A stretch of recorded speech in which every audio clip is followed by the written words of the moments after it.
In a small town nestled between the mountains, there lived a young man named Sam. He wasn't extraordinary by any means, just an average guy with a heart full of dreams.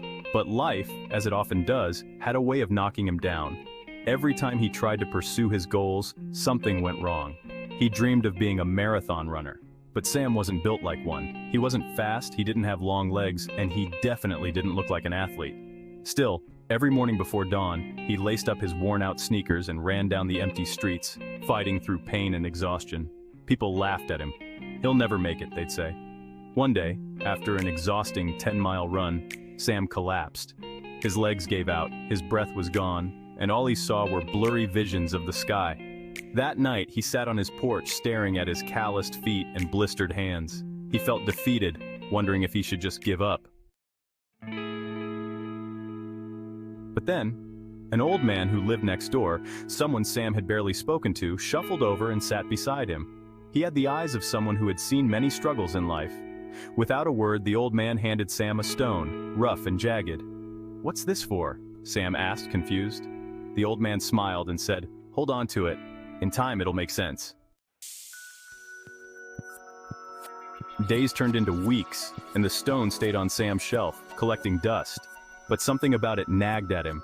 As he continued his training, every time he wanted to quit, he'd pick up the stone and feel its rough edges. He didn't know why, but it gave him strength. Months later, the town's marathon day arrived. Hundreds of runners lined up ready to compete. Sam stood among them, nerves racing. He wasn't the fastest, nor the strongest, but he was determined. The gun went off, and as the race began, Sam was soon left behind. Halfway through the race, his legs felt like lead. He was ready to give up when his hand brushed against his pocket, feeling the stone he had carried with him. He pulled it out, gripping it tightly as he thought about all the mornings he'd run while others slept, the moments of doubt he'd fought through, and the old man's quiet wisdom. "I've come this far," he whispered to himself. "I'm not stopping now."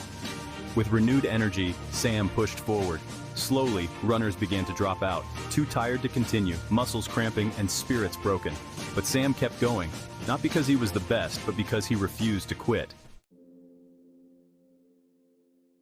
Hours later, Sam crossed the finish line, not in first place, not even in the top 100, but he finished. As he stood there, gasping for breath, a smile broke across his face. The crowd cheered for the winners, but Sam wasn't paying attention. He reached into his pocket and pulled out the stone. It didn't feel as rough anymore. Just then, the old man appeared from the crowd, smiling. "You see, that stone, life, it never changes," the old man said, pointing to the smooth stone. "But you do. With every struggle, every setback, you become stronger, sharper, more resilient." Sam realized the truth in those words. Life had tested him, shaped him, and made him tougher. The victory wasn't in finishing the race first, it was in the refusal to give up. Life is like that stone, full of rough edges and challenges, but every time we push through, we smooth out the edges, becoming stronger and more capable. The victory isn't always in winning. Sometimes, it's in refusing to quit. Never stop, even when life gets hard, because every struggle shapes you into a stronger version of yourself.